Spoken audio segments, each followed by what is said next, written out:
Hi friends, அனைவருக்கும் வணக்கம். Welcome to my channel தருணின் சுவையரும்பு. இந்த வீடியோல ஈவினிங் டைம் ஸ்நாக்ஸ் ரெசிபி பார்க்கலாம். சாயந்தரம் டைம்ல ஒரு கிளாஸ் டீயோட முட்டைக்கோஸ் பக்கோடா மொறுன்னு செஞ்சு சாப்பிடும்போது அவ்வளோ டேஸ்டியா இருக்கும்.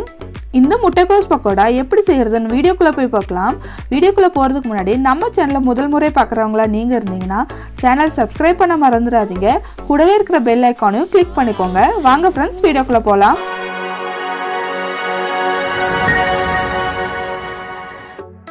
முதல்ல ஒரு கப் கடலை மாவு ஆட் பண்ணிக்கிறேன். அரிசி மாவு 1/4 கப் ஆட் பண்ணிக்கிறேன். ரெண்டையும் சேர்த்து நல்லா மிக்ஸ் பண்ணிடலாம்.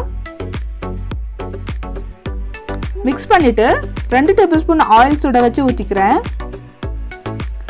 அதையும் நல்லா மிக்ஸ் பண்ணிக்கலாம்.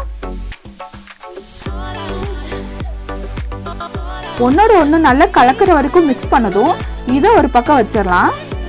இன்னொரு பவுல்ல ஒரு சின்ன சைஸ் முட்டைக்கோஸை கட் பண்ணி வச்சிருக்கேன். இது ஒரு 2 கப் இருக்கும். வெங்காயம் 1/2 கப் ஆட் பண்ணிக்கிறேன். இது ஒரு வெங்காயம். பச்சை மிளகாய் 2 ஃபைனா சாப் பண்ணி ஆட் பண்ணிக்கிறேன். இஞ்சி 1 டேபிள் ஸ்பூன் துருவி ஆட் பண்ணிக்கிறேன்.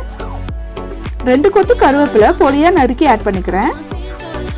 கொத்தமல்லி இலையை பொடியா நறுக்கி ஆட் பண்ணிக்கிறேன். மிளகாய்த்தூள் 1 table spoon. Garam masala 1/2 teaspoon add பண்ணிக்கிறேன். மஞ்சத்தூள் கொஞ்சமாக ஆட் பண்ணியிருக்கேன். உப்பு 1 டீஸ்பூன் ஆட் பண்ணியிருக்கேன். பெருங்காயத்தூள் கொஞ்சமாக ஆட் பண்ணியிருக்கேன். இது எல்லாத்தையும் சேர்த்து நல்லா மிக்ஸ் பண்ணிடலாம். இதுலேயே நீங்கள் சோம்பு ஆட் பண்ணிக்கோங்க. நான் சோம்பு ஆட் பண்ண மறந்துட்டேன், அதனால லாஸ்ட்டில் ஆட் பண்ணியிருக்கேன். நல்லா மிக்ஸ் ஆனதுமே கலந்து வச்ச அரிசி மாவும் கடலை மாவும் ஆட் பண்ணிக்கிறேன். ஆட் பண்ணிவிட்டு தண்ணியை கொஞ்சம் கொஞ்சமாக தெளித்து கலந்து விட்டுக்கலாம். இதுக்கு மாவு ரொம்ப டைட்டாக இருக்கணுங்க, அதனால கொஞ்சமாக தண்ணி தெளித்து கலந்து விட்டுக்கலாம். நான் ஒரு 2 டேபிள் ஸ்பூன் அளவுக்கு தண்ணி ஆட் பண்ணியிருந்தேன். சோம்பை காய்கறி மிக்ஸ் பண்ணும்போதே ஆட் பண்ணிக்கோங்க. ஆட் பண்ணிவிட்டு நல்லா கலந்து விட்டுடலாம்.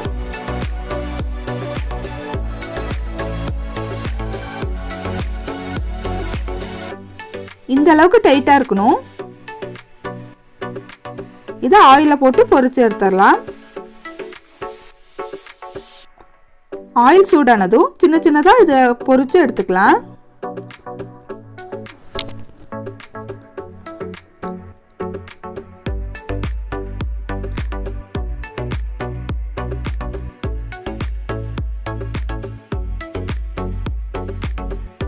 எல்லாத்தையும் போட்டுட்டு மீடியம் ஃப்ளேமில் வச்சு அதை டிஸ்டர்ப் பண்ணாமல் ஒரு 5லேருந்து 7 நிமிஷம் வரைக்கும் ஃப்ரை பண்ணிக்கலாம்.